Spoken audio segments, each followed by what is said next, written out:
한글은 지구상에서 가장 오래 생존할 문자이며 결국 세계 표준이 될 것이다. 수십 년 전만 해도 이런 주장은 상상하기 힘들었지만 지금은 세계적인 언어학자들 사이에서 이 예측이 점차 현실로 받아들여지고 있습니다. 흥미로운 사실 하나를 소개해 드리자면 미국 출신의 한 언어학자가 40년이 넘도록 한국어만을 열정적으로 연구하고 가르쳐왔다는 것을 아시나요? 마이클 앤더슨 교수는 프랑스어, 독일어, 라틴어부터 일본어, 중국어까지 20개가 넘는 언어를 자유자재로 구사하는 탁월한 언어적 재능을 소유한 인물입니다. 그러나 그가 평생에 걸쳐 몰두한 언어는 다른 무엇도 아닌 한국어였습니다. 1983년 그는 우연한 기회에 한글을 처음 접하게 되었습니다. 처음에는 단순한 기호처럼 보였던 이 문자 체계는 면밀히 살펴볼수록 수학적 공식과도 같은 논리성과 예술적 아름다움을 동시에 갖춘 것으로 드러났습니다. 이것은 단순한 문자가 아니라 완벽하게 설계된 언어 시스템이다 라는 깨달음은 그의 인생 궤적을 완전히 변화시켰습니다. 한 언어학자의 삶을 근본적으로 바꿔놓은 한국어의 매력은 과연 무엇이었을까요? 여기서 잠깐 5초면 되는 좋아요와 구독을 눌러주시면 영상 제작에 큰 도움이 됩니다. 안녕하세요. 제 이름은 마이클 앤더슨이지만 주변에서는 주로 마이크라고 부릅니다. 제가 처음 한국어와 만난 이야기를 들려드리겠습니다. 저는 미국 보스턴에서 태어나 성장했으며 어릴 적부터 언어에 깊은 호기심을 품고 있었습니다. 다른 아이들이 공놀이나 만화책에 빠져 있을 때 저는 책 속에서 다양한 국가의 언어와 문자를 탐구하는데 더 큰 즐거움을 느꼈습니다. 어머니께서는 제게 세계 각국의 동화책을 읽어주셨고 저는 특히 낯선 문자로 쓰인 책들에 유독 관심을 보였습니다. 비록 한 단어도 이해할 수 없었지만 언어가 지닌 형태와 소리의 매력에 완전히 사로잡혔습니다. 제가 최초로 배운 외국어는 스페인어였습니다. 스페인어는 마치 새로운 세계를 열어준 것 같았고 저는 곧 간단한 문장을 구사할 수 있게 되었습니다. 이후 프랑스어, 독일어, 이탈리아어 등 유럽의 여러 언어들을 차례로 학습했습니다. 라틴어와 고대 그리스어까지 익히면서 언어의 구조와 계통을 파악하는 것이 점점 더 흥미롭게 느껴졌습니다. 청소년기에는 아랍어와 러시아어를 접했고 대학 입학 무렵에는 20개 이상의 언어를 공부하고 있었습니다. 물론 모든 언어를 완벽하게 구사할 수 있었던 것은 아니지만 기본 문법과 구조를 파악하는 능력은 누구보다 빠르게 습득했습니다. 저에게 언어 학습은 단순한 취미를 넘어 한 사회와 문화를 직접적으로 이해하는 통로였습니다. 언어를 통해 그 나라의 사고방식과 철학을 엿볼 수 있었고 이러한 과정이 저에게는 무척 매력적이었습니다. 자연스럽게 예일대학교에서 언어학을 전공하게 되었고 학업 과정에서 일본어와 중국어를 본격적으로 배우기 시작했습니다. 이 두 언어는 당시 미국에서 비교적 활발히 연구되던 동아시아 언어였습니다. 일본어는 영어와 문법, 체계가 완전히 달랐지만 나름의 질서를 갖추고 있어 분석하는 즐거움이 있었고 중국어는 성조와 한자 시스템의 조합이 특히 흥미로웠습니다. 그러나 학부 과정 내내 한 번도 한국어에 대해 제대로 들어본 적이 없었습니다. 당시 한국은 미국에서도 잘 알려지지 않았고 한국어에 관한 학술적 연구도 거의 전무했기 때문입니다. 그러던 어느 날 제 인생을 완전히 바꿔놓은 사건이 발생했습니다. 예일대학교에서 언어학을 가르치던 한 교수님이 저에게 뜻밖의 질문을 던졌습니다. 마이클, 혹시 한글이라는 문자를 본 적이 있나요? 저는 고개를 저었습니다. 한글이라는 단어조차 들어본 적이 없었기 때문입니다. 교수님은 흥미로운 표정으로 미소 지으며 한 장의 종이를 건네주셨습니다. 그 종이에는 제가 한 번도 보지 못했던 독특한 형태의 기호들이 적혀 있었습니다. 원형을 닮은 글자와 사각형, 그리고 다양한 직선이 조합된 특이한 형태의 문자였습니다. 교수님이 설명을 시작하셨습니다. 이것이 바로 한국의 문자 체계인 한글입니다. 자음과 모음이 결합되는 방식인데 내가 연구해온 일본어나 중국어와는 완전히 다른 원리를 가지고 있습니다. 저는 한참 동안 그 낯선 문자를 주시했습니다. 분명 처음 보는 문자였지만 어딘가 질서정연하고 체계적으로 보였습니다. 마치 언어학적으로 정교하게 설계된 문자 같다는 인상을 받았습니다. 그리고 교수님의 자세한 설명을 들은 후 저는 충격에 가까운 놀라움을 느꼈습니다. 한글은 15세기에 창제된 문자로 발음기관의 모양을 본떠 만든 자음과 하늘, 땅, 사람을 상징하는 모음으로 구성된 체계적인 문자입니다. 소리와 문자가 논리적으로 연결되어 있죠. 이 말을 듣는 순간 저는 책상을 치며 감탄했습니다. 이런 문자가 실존한다니 믿을 수 없습니다. 저는 그때까지 수많은 언어를 학습해왔지만 한글처럼 문자 체계가 과학적으로 설계된 경우는 한 번도 경험한 적이 없었습니다. 일본어의 가나나 중국어의 한자는 수천 년에 걸쳐 자연스럽게 발전해온 문자 체계였던 반면 한글은 처음부터 체계적으로 창조된 문자라는 점에서 완전히 차원이 달랐습니다. 그날 이후 저는 도서관으로 달려가 한국어와 한글에 관한 자료를 필사적으로 찾아보았습니다. 그러나 직면한 문제는 자료가 거의 없다는 것이었습니다. 인터넷이 보편화되기 이전 시대였기에 한국어를 독학할 수 있는 방법이 극히 제한적이었습니다. 대학 도서관에도 한국어 관련 서적은 단 2권뿐이었고 기본적인 문법서조차 구하기 어려운 상황이었습니다. 하지만 저는 포기할 수 없었습니다. 이렇게 논리적이고 체계적인 문자를 가진 언어라면 그 언어 자체도 분명 독특하고 깊이 있는 구조를 지니고 있을 거야. 저는 한국어를 제대로 배우고 싶었지만 미국 내에서는 그것이 불가능하다는 사실을 깨달았습니다. 결국 직접 한국으로 가서 배워야겠다는 결심을 하게 되었습니다. 그때가 1983년, 저는 대학교 3학년이었습니다. 부모님께 한국행을 알렸을 깜짝 놀라셨습니다. 한국이라고? 차라리 일본어나 중국어를 더 공부하는 게 낫지 않을까? 한국이라는 나라는 들어본 적도 없구나. 어머니도 상당히 걱정하셨습니다. 거기서 어떻게 지낼 생각이니? 아는 사람이라도 있니? 당시 미국에서는 한국에 대한 정보가 극히 제한적이었습니다. 많은 사람들이 한국과 중국, 일본을 혼동할 정도로 한국의 정체성에 대한 인식이 부족했습니다. 그러나 저는 확신에 차 있었습니다. 한국어를 제대로 배우고 싶어요. 직접 가서 경험해봐야 더 많은 것을 배울 수 있을 거예요. 부모님은 걱정하면서도 결국 제 결정을 존중해 주셨고 저는 한국어 기초 교재 한 권과 사전 한 권만을 가지고 한국행 비행기에 몸을 실었습니다. 저에게 전혀 알려지지 않은 새로운 세계로 향하는 첫걸음이었습니다. 1983년 여름, 제가 김포국제공항에 처음 발을 내디딘 순간을 지금도 생생히 기억합니다. 공항에 내리는 순간부터 모든 것이 낯설게 느껴졌습니다. 공항 내부는 분주하게 움직이는 사람들로 가득했고 사방에서 빠른 속도로 오가는 한국어 대화가 들려왔습니다. 간판과 표지판은 모두 한글로 쓰여 있었지만 문제는 글자를 읽을 수는 있어도 그 의미를 전혀 이해할 수 없다는 점이었습니다. 그때 저는 처음으로 깨달았습니다. 한글 자체를 알고 있다고 해서 한국어를 할 수 있는 것은 아니구나. 미국을 출발하기 전 나름대로 한국어를 독학했습니다. 간단한 인사말과 몇 가지 기본 문장은 외웠지만 공항에서 길을 묻거나 택시 기사에게 목적지를 설명하는 것조차 어려웠습니다. 이태원 가 주세요. 영어가 통할 것이라고 기대했지만 당시 한국에서 영어를 구사할 수 있는 사람들은 많지 않았습니다. 다행히도 몇 번의 손짓과 지도를 가리키는 노력 끝에 겨우 택시에 탑승하여 숙소에 도착할 수 있었습니다. 안도의 한숨을 내쉬었지만 동시에 불안감도 밀려왔습니다. 한국어를 배우겠다고 무작정 찾아왔는데 이 낯선 도시에서 과연 얼마나 적응할 수 있을까? 그러나 이것은 시작에 불과했습니다. 서울은 놀라울 정도로 빠르게 변화하는 도시였습니다. 거리에 나서자마자 수많은 자동차, 빠르게 움직이는 인파, 끊임없는 공사 현장이 눈에 들어왔습니다. 곳곳에 수출 100억 불 달성과 같은 경제 성장 구호가 붙어 있었고 버스에는 잘 살아보세라는 문구가 적혀 있었습니다. 한국은 압축적인 경제 성장을 이루고 있었고 거리 곳곳에서 변화의 에너지가 느껴졌습니다. 모든 것이 현대적인 것은 아니었습니다. 당시 서울에는 고층 빌딩이 하나둘씩 들어서고 있었지만 여전히 전통적인 한옥과 비포장도로도 많이 남아 있었습니다. 대형 공사장 옆 좁은 골목길에서는 사람들이 재래시장과 포장마차에서 물건을 사고 팔았으며 손수레를 끌며 장사하는 모습도 흔히 볼 수 있었습니다. 거리를 다니는 사람들은 항상 빠르게 움직였고 버스는 정류장에 완전히 멈추기도 전에 승객들이 뛰어오르곤 했습니다. 시장에서는 상인들이 큰 소리로 손님을 부르고 사람들은 빨리빨리 하며 분주하게 움직였습니다. 한국은 급속도로 현대화되고 있었지만 발전 속도가 모든 지역에 균등하게 적용된 것은 아니었습니다. 어떤 지역에서는 최첨단 건물이 세워지고 있는 반면 다른 곳에서는 여전히 전통적인 생활 방식이 유지되고 있었습니다. 이러한 변화의 중심에 저는 한국어를 배울 방법을 찾아 헤매고 있었습니다. 경제는 빠르게 성장하고 있었지만 외국인을 위한 한국어 교육 환경은 아직 충분히 발달하지 않은 상태였습니다. 지금은 전 세계적으로 한국어를 배울 수 있는 학원과 대학 강좌가 많지만 1980년대 초반에는 한국어를 배우려면 직접 사람들에게 물어보거나 책을 통해 독학하는 방법밖에 없었습니다.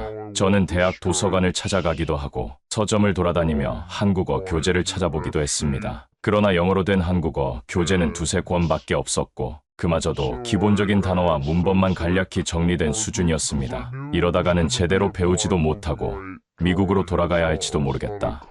는 절망감이 밀려왔습니다. 한국어를 배우고 싶어 머나먼 한국까지 왔지만 정작 어디서 어떻게 배워야 할지 막막했습니다. 그러던 어느 날 우연한 기회에 한 미국인 선교사를 만났습니다. 당시 저는 서울 곳곳을 돌아다니며 한국어를 배울 방법을 찾고 있었습니다. 그러다 우연히 외국인들이 모이는 한 교회를 방문하게 되었고 그곳에서 미국 출신의 선교사 존과 로버트를 만나게 되었습니다. 그들은 한국에서 선교 활동을 하기 위해 한국어를 열심히 배우고 있었습니다. 존이 저에게 조언을 해주었습니다. 우리처럼 한국어를 배우고 싶다면 선교사들이 다니는 어학당에 가보는 게 어떨까요? 그가 소개해준 곳은 서울 중심부에 위치한 선교사 대상 한국어 교육기관이었습니다. 당시 외국인을 위한 한국어 교육기관은 거의 존재하지 않았지만 선교사들에게는 한국어가 필수적이었기 때문에 일부 교회에서 한국어 강좌를 운영하고 있었습니다. 저도 등록할 수 있을까요? 제가 조심스럽게 물었습니다. 한번 같이 가봅시다. 존이 친절하게 대답했습니다. 그렇게 저는 우연한 기회로 선교사들과 함께 어학당에서 한국어를 체계적으로 배우기 시작했습니다. 어학당에서는 발음, 문법, 회화 등 종합적인 한국어 교육이 이루어졌고 저는 그곳에서 진정한 한국어 학습의 첫걸음을 내딛게 되었습니다. 매일 아침 우리는 한글 필기 연습부터 시작했습니다. 기본적인 자음과 모음은 알고 있었지만 실제로 손으로 쓰는 법과 자연스러운 필체는 전혀 다른 영역이었습니다. 선생님은 우리가 한 글자 한 글자 정확하게 쓰도록 지도해 주셨고 처음으로 한국어의 소리를 글자로 표현하는 방법을 제대로 익힐 수 있었습니다. 하지만 한국어 학습에서 가장 어려웠던 부분은 복잡한 문법과 존댓말 체계였습니다. 아는 동사가 있는데 왜 합니다, 해요, 하세요, 하십니다처럼 여러 형태가 되나요? 제가 질문하자 선생님은 미소 지으며 대답하셨습니다. 존댓말 때문이지요. 한국어에서는 상대방의 나이나 지위에 따라 동사 형태가 달라집니다. 존댓말과 반말, 그리고 다양한 높임말 형태는 영어나 유럽 언어에서는 경험해보지 못한 개념이었습니다.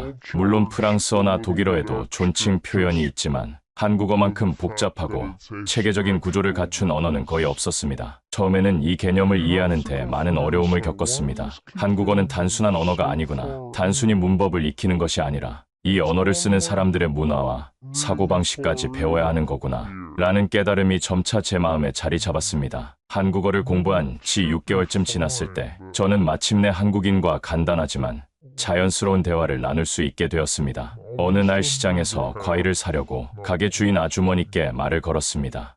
저 사과 하나 주세요. 제가 어색하게 말을 건네자 아주머니는 환한 미소를 지으며 대답하셨습니다. 한국어 잘하시네요. 어디서 배웠어요? 그 순간 가슴이 벅차올랐습니다. 그때 저는 확신했습니다. 한국어를 배우기로 한 결정이 정말 옳았구나. 하지만 이것은 단지 시작에 불과했습니다. 한국어의 깊이와 다양성을 더 깊이 알아갈 일만 남아 있었습니다. 서울에서의 8개월 동안 저는 단순한 언어 습득을 넘어서는 경험을 하게 되었습니다. 처음에는 단순히 언어를 익히고 싶었을 뿐이었지만 시간이 흐르면서 한국어가 단순한 문법과 단어의 조합 이상이라는 것을 깨닫게 되었습니다. 이 언어 속에는 한국인의 사고방식과 삶의 철학이 고스란히 담겨 있었습니다. 예를 들어 영어에서 we는 단순히 우리를 의미합니다. 그러나 한국에서는 같은 우리라는 단어가 우리 가족, 우리 집, 우리나라처럼 더 강한 공동체적, 소속감적 의미를 담고 있었습니다. 처음에는 이러한 차이점을 이해하기 어려웠지만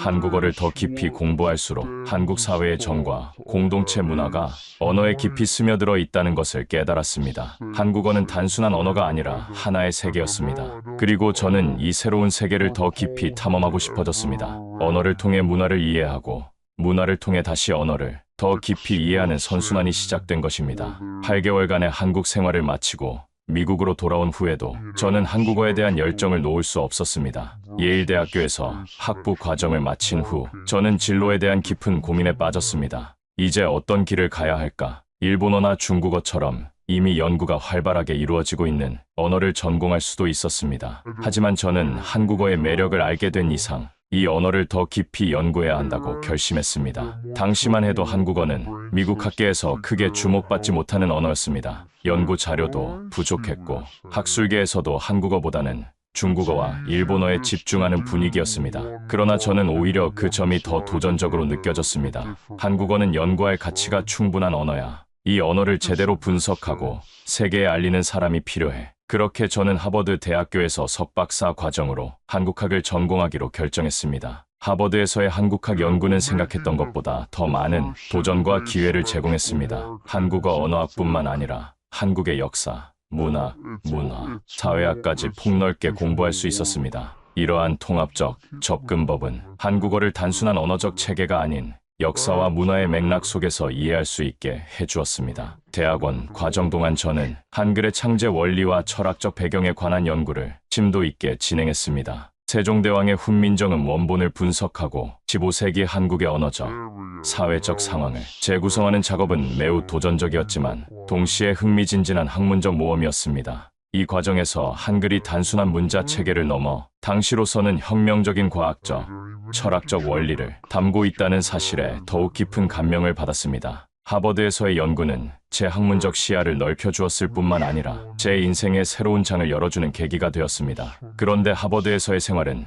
저에게 학문적 성취만을 가져다 준 것이 아니었습니다. 제 인생의 반려자를 만나게 될 줄은 전혀 예상하지 못했습니다. 그날은 늦가을이었고 바람이 차가웠습니다. 도서관에서 하루 종일 논문을 쓰던 저는 머리를 식히고 싶어 하버드 캠퍼스 근처의 작은 카페로 향했습니다. 창가에 앉아 커피를 마시며 책을 펼쳤는데 바로 옆 테이블에서 낯익은 단어가 들려왔습니다. 광장에서 명준이 남과 북 어디에도 속하지 못했던 이유는 저는 순간 귀를 기울였습니다. 한국 문학책을 펼쳐놓고 토론을 나누고 있는 두 사람 중 유난히 또렷한 목소리로 의견을 정리하던 그녀가 눈에 들어왔습니다. 차분하면서도 강단 있는 말투, 깊은 눈빛의 그녀는 지금의 제 아내인 지수였습니다. 저는 용기를 내서 말을 걸었습니다. 실례합니다. 혹시 한국 문학을 연구하시나요? 지수는 놀란 듯 저를 바라보더니 이내 미소를 지으며 고개를 끄덕였습니다. 네, 저는 한국 문학을 전공하고 있어요. 그런데 한국어를 꽤 잘하시네요. 저는 부끄럽게 웃으며 대답했습니다. 아직 많이 부족해요. 하지만 한국어와 한국 문화를 연구하고 있어요. 그렇게 우리는 최인훈의 광장과 박경리의 토지, 김승옥의 무진기행 같은 한국 문학을 함께 읽고 토론하며 가까워졌습니다. 서로의 연구를 도와주며 함께 논문을 준비하고 보스턴의 한 식당에서 식사를 하며 한국과 미국의 문화 차이에 대해 이야기하곤 했습니다. 언제부터였을까요? 저는 그녀를 만나는 시간이 가장 기다려지는 순간이 되었습니다. 그녀의 지적인 통찰력과 따뜻한 성품에 점점 더 끌리게 되었고 결국 우리의 관계는 학문적 동료를 넘어 더 깊은 단계로 발전하게 되었습니다. 하지만 우리의 관계는 곧 예상치 못한 큰 난관을 맞이하게 되었습니다. 왜 하필 한국인이니? 제가 부모님께 지수를 만났다고 이야기했을 때 아버지는 한숨을 내쉬며 이렇게 말씀하셨습니다. 한국은 너무 멀고 우리와 너무 다른 나라야. 문화 차이를 극복하기 힘들 거다. 어머니도 걱정스러운 눈빛으로 저를 바라보셨습니다. 내가 한국을 좋아하는 건 알지만 결혼은 다른 문제야. 가족이라는 건 단순한 감정만으로 되는 게 아니란다. 부모님의 반대는 완강했습니다. 그들에게 한국은 여전히 낯설고 먼 나라였고 한국인 며느리를 맞이한다는 것은 받아들이기 어려운 일이었습니다. 저는 고민에 빠졌습니다. 어떻게 하면 부모님이 한국과 지수를 제대로 이해할 수 있을까? 그러던 중 저는 한 가지 결심을 했습니다. 지수를 부모님께 직접 소개하고 한국 문화의 진정한 모습을 보여드리기로 했습니다. 지수는 긴장했지만 큰 용기를 내어 제 제안을 받아들였습니다. 부모님이 보스턴으로 오시는 날 우리는 공항에서 그들을 맞이했습니다. 지수는 조심스럽게 부모님께 한국에서 특별히 공수한 차와 아름다운 부채를 선물로 건넸습니다. 이건 한국에서 어머님을 위해 가져왔어요. 부모님은 예상치 못한 선물에 놀라시면서도 여전히 경계심을 완전히 풀지 않으셨습니다. 하지만 진정한 변화는 그날 저녁 제 아파트에서 벌어졌습니다. 지수는 시장에서 직접 재료를 고르고 정성스럽게 한국 음식을 준비했습니다. 따뜻한 밥과 불고기, 다양한 나물 반찬들이 식탁 위에 아름답게 차려졌습니다. 어머니는 망설이다가 한입 드셨고 이내 감탄하듯 말씀하셨습니다. 직접 만든 거니? 지수는 미소 지으며 대답했습니다. 네, 한국에서는 손님을 위해 정성껏 식사를 준비하는 게 중요하거든요. 아버지는 조용히 식사를 하셨지만 저는 그분이 음식을 음미하며 깊은 생각에 잠겨 계신다는 것을 알 수 있었습니다. 결혼 후 저는 예일대학교에서 한국학 교수로 임용되었습니다. 이제 한국어와 한국 문화를 연구하고 가르치는 일을 본격적으로 시작하게 된 것입니다. 학자로서의 제 꿈이 드디어 실현되는 순간이었습니다. 그러나 현실은 제가 상상했던 것보다 훨씬 더 도전적이었습니다. 올해 한국어 수업 신청자는 총 5명입니다. 행정 직원의 말에 저는 순간 할 말을 잃었습니다. 중국어나 일본어 수업은 학생들로 가득 찼지만 한국어를 배우려는 학생은 극히 적었던 것입니다. 당시 미국 대학가에서 한국어는 크게 주목받지 않는 소수 언어로 취급되었습니다. 제가 아무리 한국어가 배울수록 매력적이고 깊이 있는 언어라고 생각하더라도 한국계 학생들을 제외하면 관심을 가지는 사람이 거의 없다는 현실이 안타까웠습니다. 이대로라면 한국어 강조하는 곳 폐강될 수도 있겠구나. 저는 심각한 고민에 빠졌습니다. 어떻게 하면 학생들에게 한국어와 한국 문화의 매력을 더 효과적으로 전달할 수 있을까? 그때 지수가 중요한 제안을 했습니다. 단순히 강의실에서 문법만 가르치는 게 아니라 학생들이 직접 체험할 수 있는 프로그램을 만들면 어떨까요? 그 말이 저에게 새로운 영감을 주었습니다. 언어는 단순한 문자나 발음이 아니라 그 언어를 사용하는 사람들의 문화와 함께 배워야 진정한 의미를 가질 수 있다는 것을 깨달았습니다. 문법, 규칙과 단어장을 암기하는 것보다 언어가 실제로 사용되는 맥락과 문화적 배경을 이해하는 것이 훨씬 중요하다는 것을 다시 한번 확인하게 되었습니다. 그렇게 저희는 한국어 몰입 캠프라는 혁신적인 프로그램을 기획하게 되었습니다. 이 프로그램은 학생들이 3주 동안 한국어만을 사용하도록 하는 완전 몰입형 학습 환경을 제공했습니다. 캠프 기간 동안에는 영어 사용이 금지되었고 오직 한국어만을 사용하여 의사소통해야 했습니다. 왜 이렇게 극단적인 방식을 선택했나요? 많은 동료 교수들이 야해했습니다. 그 이유는 단순했습니다. 언어는 그 환경에 완전히 노출될 때 가장 효과적으로 습득된다는 것이 제 믿음이었습니다. 실제로 어린아이들이 모국어를 배우는 방식도 이와 유사하지 않습니까? 그들은 문법책을 통해 언어를 배우는 것이 아니라 일상생활 속에서 자연스럽게 언어를 습득합니다. 캠프에서 학생들은 한국어를 단순한 학문이 아니라 생활의 일부로 익혀나갔습니다. 아침에는 한국 신문을 읽고 토론하고, 점심에는 한식 요리를 배우며 음식 이름과 조리법을 익히고, 저녁에는 한국 영화나 드라마를 보고 감상문을 작성했습니다. 그뿐만이 아니었습니다. 언어 학습이 지루해지지 않도록 다양한 문화 활동도 포함시켰습니다. 학생들과 함께 전통 한국 놀이인 윷놀이, 제기차기, 공기놀이를 즐기고 태권도 기본 동작도 배웠습니다. 이렇게 몸을 움직이며 직접 경험하는 과정에서 학생들은 자연스럽게 한국어에 더 깊이 빠져들게 되었습니다. 우리가 개발한 몰입식 한국어 캠프는 전통적인 언어 교육 방식에서 크게 벗어난 접근법이었습니다. 이 프로그램의 핵심 철학은 언어는 문화의 일부라는 단순하지만 강력한 원칙이었습니다. 학생들이 단어와 문법을 암기하는 것보다 그 언어가 사용되는 실제 맥락과 문화적 배경을 경험하는 것이 훨씬 더 효과적인 학습 방법이라고 확신했습니다. 3주간의 몰입식 캠프는 철저하게 이 원칙을 따랐습니다. 학생들은 캠프에 발을 들이는 순간부터 영어 사용이 금지되었고 모든 의사소통은 한국어로만 이루어져야 했습니다. 처음에는 많은 학생들이 이런 엄격한 규칙에 당황했지만 놀랍게도 대부분이 빠르게 적응했습니다. 하루 일과는 마치 한국에서의 생활을 그대로 옮겨놓은 듯했습니다. 아침에는 간단한 한국 신문 기사를 함께 읽고 토론했습니다. 물론 초보자들을 위해 어휘와 문법을 약간 단순화한 기사였지만 학생들은 실제 한국어 텍스트를 접하는 경험을 통해 큰 성취감을 느꼈습니다. 점심시간은 특히 인기가 많았습니다. 학생들은 김치, 불고기, 비빔밥 같은 한국 요리를 직접 만들어보는 시간을 가졌습니다. 요리 과정에서 자연스럽게 식재료 이름과 조리 용어를 배우게 되었고 함께 만든 음식을 나누어 먹으며 한국의 식문화에 대해서도 이해할 수 있었습니다. 한 학생은 김치를 담그면서 발효식품에 담긴 한국인의 지혜를 느낄 수 있었어요 라고 소감을 말했습니다. 저녁에는 한국 영화나 드라마를 시청하는 시간이었습니다. 처음에는 자막 없이 한국어만으로 된 영상을 이해하기 어려워했지만 시간이 지날수록 학생들의 청취 능력이 놀라울 정도로 향상되었습니다. 영상을 본 후에는 간단한 감상문을 한국어로 작성하고 서로 의견을 나누었습니다. 문화 체험 활동도 언어 학습에 큰 도움이 되었습니다. 학생들은 윷놀이를 하면서 자연스럽게 숫자와 방향을 나타내는 표현을 익혔고, 제기차기나 공기놀이를 통해 신체 부위와 동작을 설명하는 단어들을 배웠습니다. 특히 태권도 수업은 학생들에게 한국의 정신문화를 이해하는 기회가 되었습니다. 태권도의 기본 동작을 배우며 예의, 존중, 인내와 같은 가치관을 표현하는 단어들을 자연스럽게 접할 수 있었습니다. 이런 다양한 활동들은 학생들이 한국어를 단순한 학문이 아닌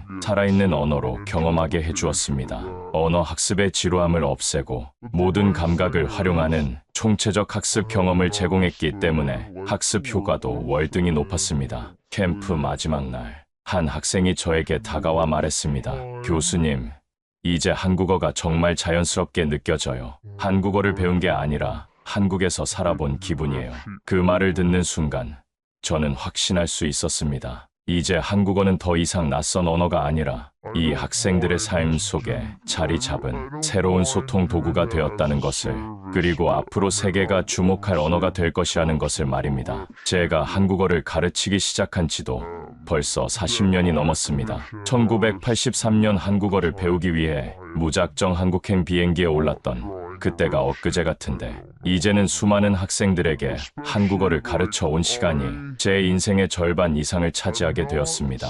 처음 한국어를 연구한다고 했을 때 많은 사람들이 저에게 의문을 표했습니다. 왜 하필 한국어인가요? 그때마다 저는 자신 있게 대답했습니다. 한국어는 독창적이고 과학적인 언어입니다. 그리고 한국어를 배우는 것은 단순히 말을 익히는 것이 아니라 한국인의 사고방식과 문화를 이해하는 과정입니다. 하지만 당시만 해도 한국어를 배우려는 사람은 많지 않았습니다. 제가 처음 예일대학교에서 한국어 수업을 개설했을 때 수강 신청을 한 학생은 단 5명뿐이었습니다. 그 시절에는 중국어와 일본어가 동아시아 언어 중 주류였고, 한국어는 마이너한 언어로 취급되었습니다. 그런데 놀랍게도 그렇게 관심을 받지 못하던 한국어가 지금은 미국에서 가장 빠르게 성장하는 외국어 중 하나가 되었습니다. 현재 미국에서 한국어는 가장 인기 있는 외국어 상위권에 진입했으며 20만 명 이상의 학생들이 한국어를 배우고 있습니다. 전 세계적으로는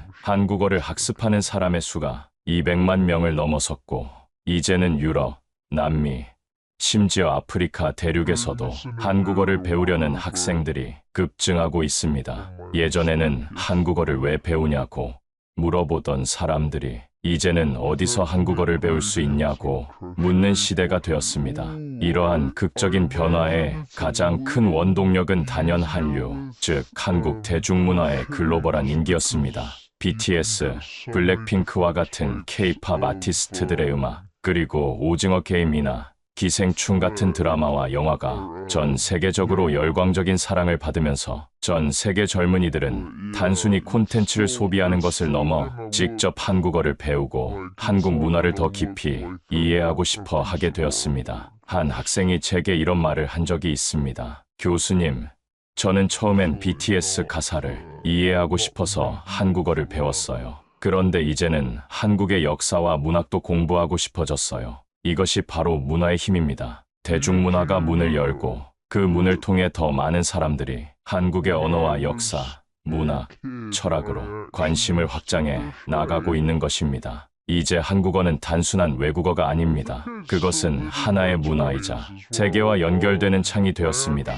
저는 이러한 변화를 지켜보며 깊은 감회를 느낍니다. 40년 전 거의 알려지지 않았던 언어가 이제는 세계 무대에서 주목받는 언어로 성장한 것을 목격하는 것은 한국어 교육자로서 엄청난 보람입니다. 물론 한국어의 세계적 인기가 K-팝이나 한국 드라마 같은 대중문화에서 시작되었다는 사실이 아쉬울 수도 있겠지만 저는 그것이 중요하지 않다고 생각합니다. 중요한 것은 더 많은 사람들이 한국어와 한국 문화의 아름다움과 가치를 발견하고 있다는 사실입니다. 한국어를 가르치면서 저는 매년 한글날마다 학생들에게 세종대왕과 한글 창제의 이야기를 특별히 들려줍니다. 여러분, 한글이 왜 세계에서 가장 특별한 문자 중 하나일까요? 처음에는 학생들이 의아한 표정으로 고개를 갸우뚱합니다. 많은 이들이 자신들이 배우는 문자가 얼마나 독특하고 과학적인 체계를 갖추고 있는지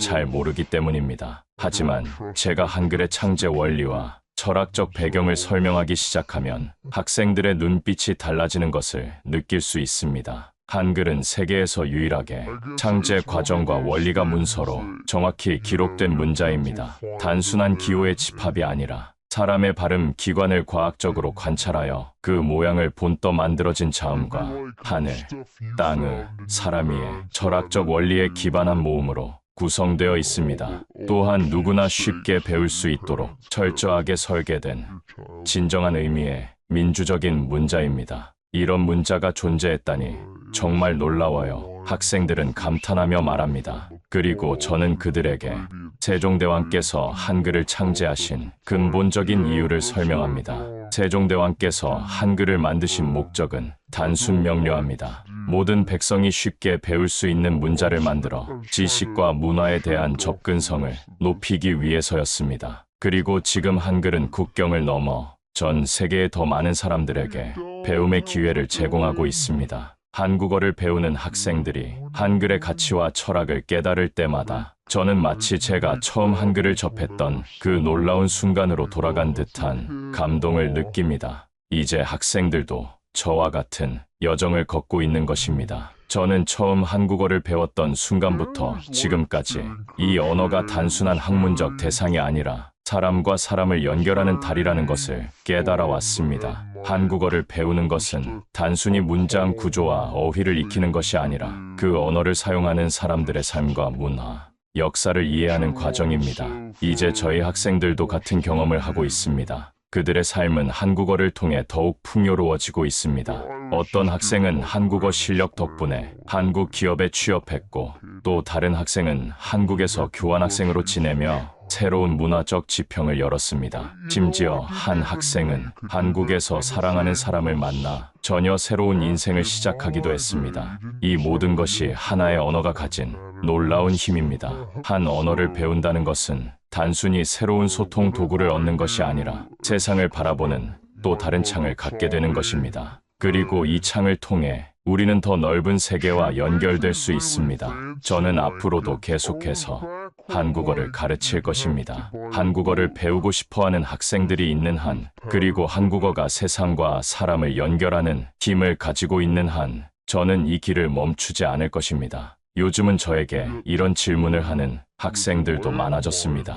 교수님, 저도 한국어를 연구하는 학자가 되고 싶은데 가능할까요? 그럴 때마다 저는 미소를 지으며 대답합니다. 당연하지요. 한국어를 배우는 순간 여러분 앞에 새로운 세상이 열릴 테니까요. 이제 한국어는 단순한 언어가 아닙니다. 그것은 세계를 연결하는 하나의 길이 되었습니다. 그리고 저는 그 길 위에서 계속 한국어의 아름다움과 가치를 전파해 나갈 것입니다. 한글이 지닌 과학적 우수성과 철학적 깊이, 그리고 한국어에 담긴 문화적 풍요로움이 더 많은 사람들에게 전해지기를 바라면서 말입니다. 한국어를 통해 세계가 더 가까워지고 서로 다른 문화와 사람들이 더 깊이 이해하고 소통할 수 있게 되기를 희망합니다. 그것이 제가 40년 넘게 한국어를 연구하고 가르쳐온 궁극적인 이유이며 앞으로도 계속해서 이 여정을 이어나갈 원동력입니다. 여기까지 마이클 앤더슨 씨의 사연이었습니다.